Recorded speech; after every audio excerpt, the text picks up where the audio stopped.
Alrighty, good evening everybody. We're going to be talking about writing chemical formula and naming chemical compounds. And let's hope second time's the charm, people, and let's hope fourth time's the charm for recording this. I kid you not, this is the fourth time I've tried to record this. I'm getting a little tired. So, how can we tell the difference between ionic and covalent compounds? And this is an important question for us to address first, because in order to start naming and writing chemical formula, we need to know and identify, is a compound ionic or covalent, so that we can follow their different conventions, because they are different. Ionic compounds are made up of a metal and a nonmetal. Again, ionic compounds have a metal and a nonmetal. The metal is the cation, the nonmetal is the anion. So let's look at these four compounds: NaCl, CH4, CaCl2, KOH. At NaCl, you've got sodium and you've got chlorine. Sodium is a metal. Chlorine is a nonmetal. This is an ionic compound. In CH4, you have carbon and you have hydrogen. Hydrogen is a nonmetal. Carbon also is a nonmetal. This is not an ionic compound. In calcium, CaCl2, calcium is a metal. Cl chlorine is a nonmetal. This is again an ionic compound. And KOH. The oxygen and the hydrogen are both nonmetals, but potassium is a metal, so this is an ionic compound. When we look at covalent compounds, they're made up of only nonmetals. So nonmetals only. Nonmetal and nonmetal makes it a covalent compound. So if we're looking at CO2, NH3, MgBr2, C2H6, let's figure out if these are covalent or not. And I'm sorry if you can hear my family in the background, but I cannot restart this recording. So carbon and oxygen, both nonmetals. This is a covalent compound. Nitrogen and hydrogen are also both nonmetals, so this again is a covalent compound. Magnesium and bromine. Bromine is a nonmetal. Magnesium is a metal, so this is not a covalent compound. Carbon and hydrogen, these are both nonmetals and therefore make up a covalent compound. Hi, Mom. It's okay. They know I live. They know I have a life. It's okay. Alright, so here's a question to you guys. If there is a metal present at any point, what kind of a compound is it? Is it ionic or is it covalent? And the answer is, ta-da! Ionic, right? If there is a metal present, it is ionic. Alrighty, so how do the naming conventions differ for ionic versus covalent compounds? This is pretty key. So covalent compounds, which are composed, as I said, of all nonmetals, are the only compounds that utilize the naming convention of prefixes. The only compounds, okay?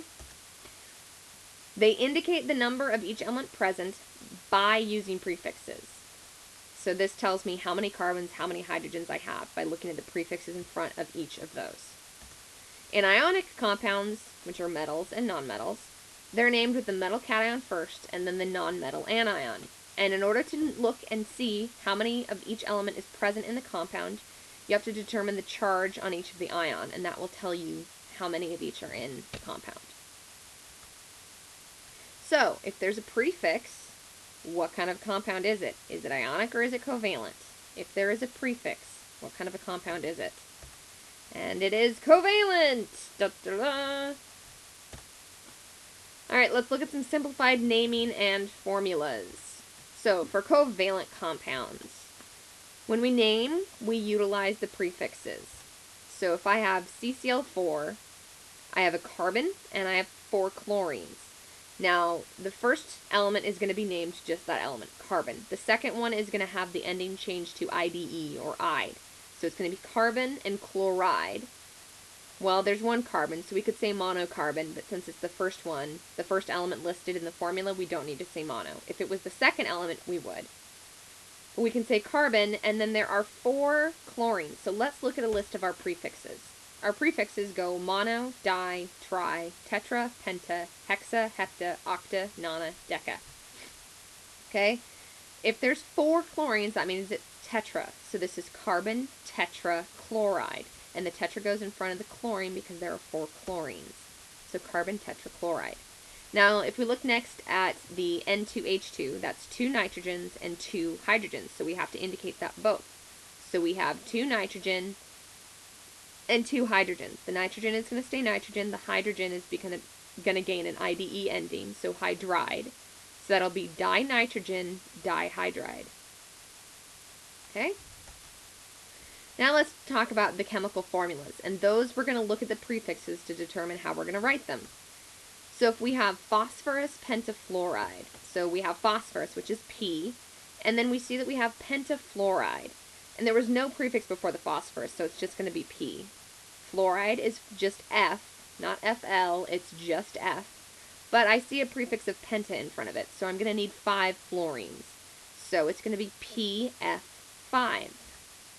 Ooh, look at that, PF5. Now, if I look at dicarbon hexahydride, that tells me that I have 2 carbons and 6 hydrides, or hydrogens. So I'm going to have a formula of C2H6. Ta-da! Okay, so that's some basic naming of covalent compounds. Now, in order to name ionic compounds, we have to look at the charge on the element, because they are going to be ions, so we have to know the charge so that we can balance that out, so we can know how many of each element is present. So we can find the charge of an element based on its position and location in the periodic table. So here's a beautiful blank periodic table that I made for you guys. And the charge of an element can be found from its location in the periodic table of the elements. So I'm going to fill in the first row for you guys. So there's hydrogen, beryllium, boron, carbon, nitrogen, oxygen, fluorine, and helium. Now, as you go across the periodic table, we can fill in the following charges, and everything in each of these columns will have that charge. So in the column underneath hydrogen, everything will be +1. In the column underneath beryllium, everything will be +2. Hi, honey. In the column, sorry, my dog just came in. In the column underneath boron, everything is going to be +3. Now at this point we hit carbon and we hit a tricky one. Everything underneath carbon is going to be +or -4. Now this means that carbon doesn't tend to form ionic compounds because it would be too difficult to determine whether it was going to be +4 or -4. So carbon usually just forms covalent compounds. But if we needed to know the charge, we could look there and try and determine it. Nitrogen is a -3, so now our pattern is going backwards. Oxygen and below is a -2, fluorine a -1, and helium, because it is a noble gas and it has its full octet, is a 0. Alright? You'll notice that we skipped over a large portion of the periodic table, being the transition metals, and this is because these charges must be given to you in the name, okay? Or you have to determine them from the formula, but you'd have to be given the formula in that case. So transition metals are cool because they can actually form different charges. They're going to have one element can have multiple different charges, but because of that, we have to tell you. So Fe3 or iron 3, which would mean it would be Fe3+. Okay? So let's do some more simplified naming and formulas, this time of ionic compounds. When we name them, we name the cation, then the anion. So we've got MgCl2 and Na2O. So Mg is magnesium, not manganese, magnesium. And chlorine is, Cl is chlorine. Now again, we're going to change the second element to an IDE ending. So this is going to become magnesium chloride. Then over here, Na is sodium, oxygen is, O is oxygen. Now the 2 in front of sodium doesn't affect it, just like the 2 behind chlorine didn't affect it. The 2 in front of behind sodium isn't going to affect it. So this is just going to be sodium, and then oxygen becomes oxide, so sodium oxide. Alright? When we write the chemical formulas, we need to have a balanced neutral compound. So that's why with magnesium chloride, you use 2 chlorines, because magnesium is found in the second column of the periodic table, which means it is a 2+ charge, and chlorine is found in the 7th, which means it is a 1- charge. So we needed 2 negatives to balance out the 2+ from the magnesium. And when you looked at sodium oxide, oxygen is a -2, sodium is a +1, so we needed 2 positives to balance out the 2 negatives to get a balanced neutral compound. This is always true when making ionic compounds. They have to be balanced and neutral, or else it's not a compound, it's an ion. So let's look at calcium bromide and lithium fluoride. So we have calcium and bromine. Calcium Calcium is a 2+, it's found in the second column of the periodic table. Bromine is a 1-. So we're going to need 2 of those bromines to balance out the 2+ from the calcium. So we'll have for our formula CaBr2.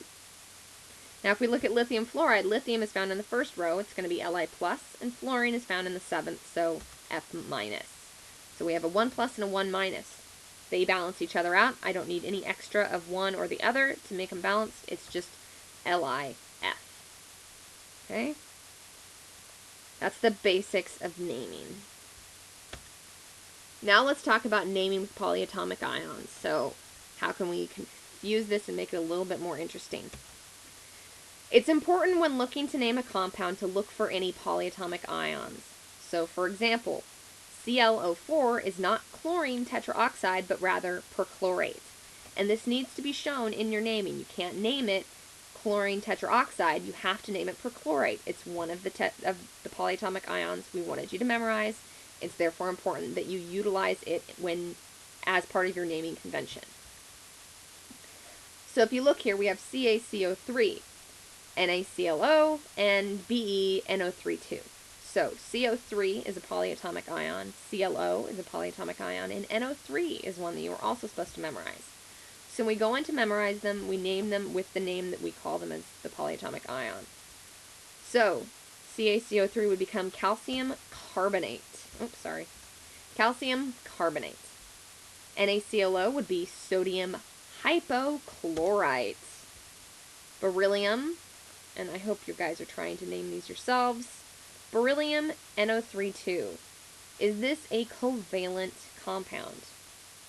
Is beryllium a metal or a nonmetal? Beryllium would be a metal, so this would be an ionic compound. We do not need to use any prefixes, so that 2 after the NO3 does not factor into its naming. So this is just beryllium nitrate. Now look at magnesium, MgC2H3O2, and Li2SO4, and SrMnO4, 2. And I would like you to think about the names and try and name them yourself, and then go ahead and press play again. Alrighty, so you should have thought about the naming. This one would be magnesium acetate, lithium sulfate, and strontium permanganate. Okay? All polyatomic ions you should have memorized, and you need to be able to identify.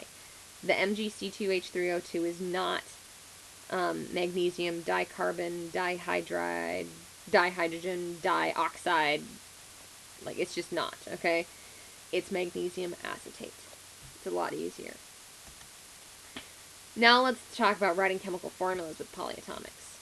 As with any chemical formula, we need to balance the charges of the polyatomic ions with the other ions to get a neutral compound. So if we look at magnesium sulfate and potassium chromate. I keep forgetting that I did that. Magnesium is a 2+, sulfate is a 2-. So you just need one of each in order for it to balance out, so MgSO4. Potassium is a 1+, chromate is CrO4 2-. How many potassiums do you need to balance out the 2- on the chromate? You have 1+ and a 2-. That would mean that you would need 2 potassiums or 2 1+s to balance out your 2- from your chromate. So this would become K2CrO4, potassium chromate. Now strontium is a 2+, Sr2+, phosphate is PO4 3-, and we need to figure out a way to balance 2+ and 3-.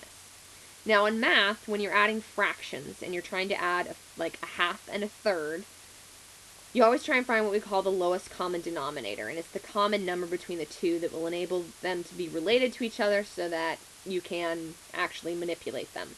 That's the same thing here. We're trying to figure out the lowest and smallest number that will enable us to equal 0. So 2 and 3 has a common number of 6. So in order to get 6 out of strontium 2+, I would need 3 strontiums, and that would give me 6+. In order to get 6 out of PO4 3-, phosphate, I would need 2 of them, and that would give me a 6-, which would equal out with my 6+ to make a neutral compound. So my formula there would be Sr3, open parentheses, PO4 2.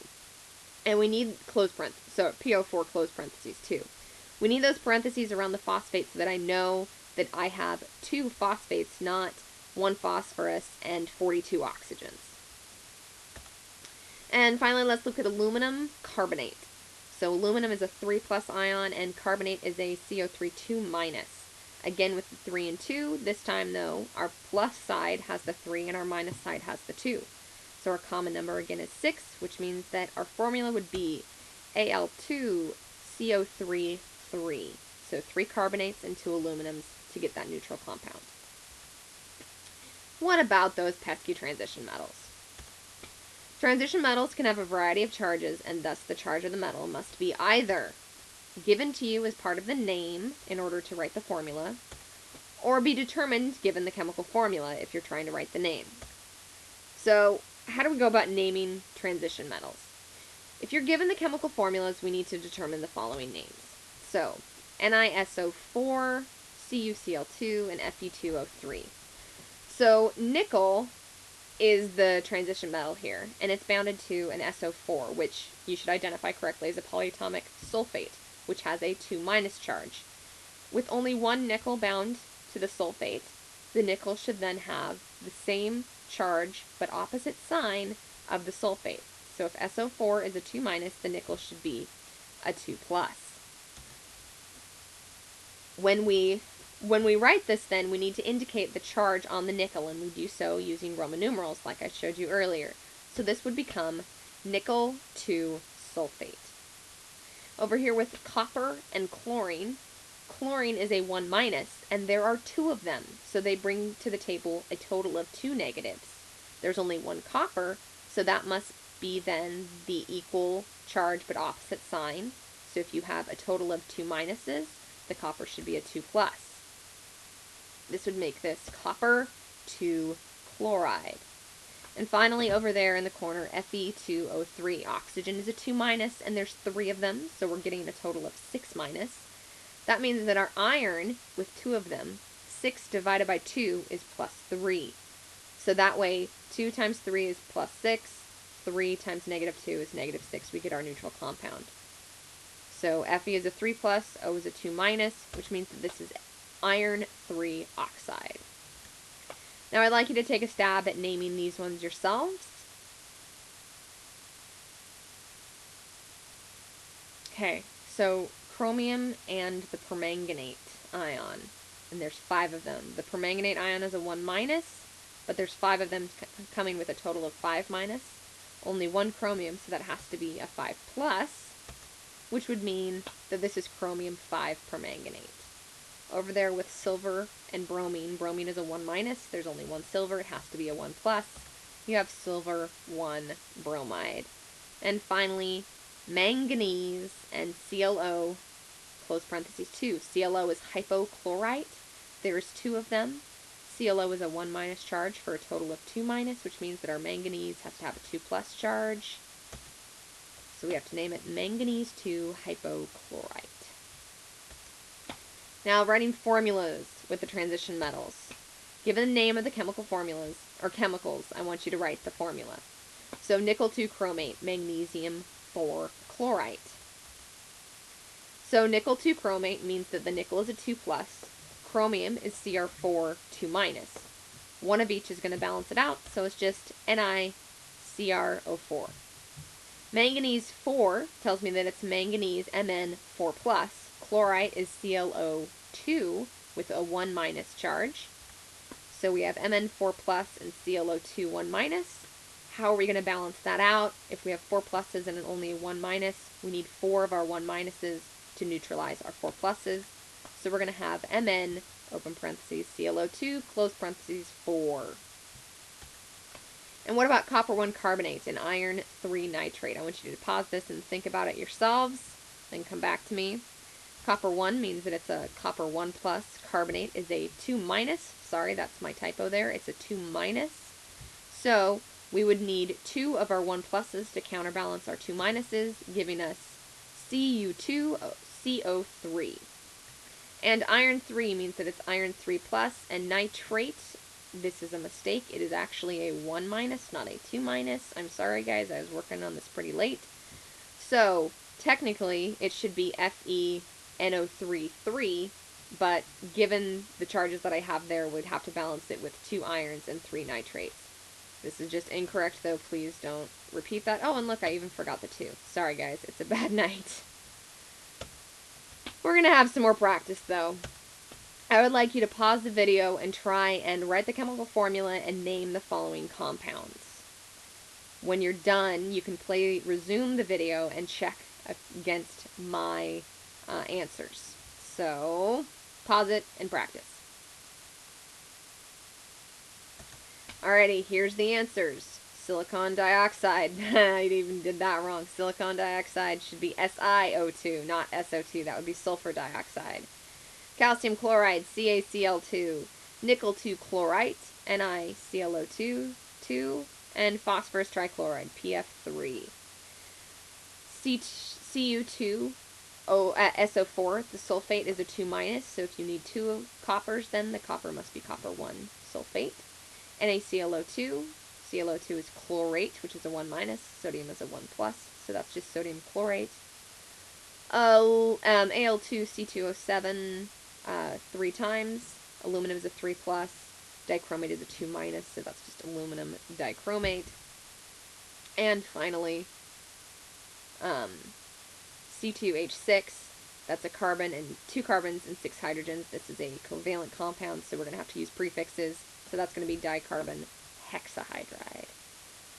Alrighty, everybody. I am appreciative that you watched this. I hope that it helped to clarify some issues that you were having. If you still have problems, come see me before Friday, before the requiz. And I would encourage you to now pause this video and go work on the worksheet that I gave you.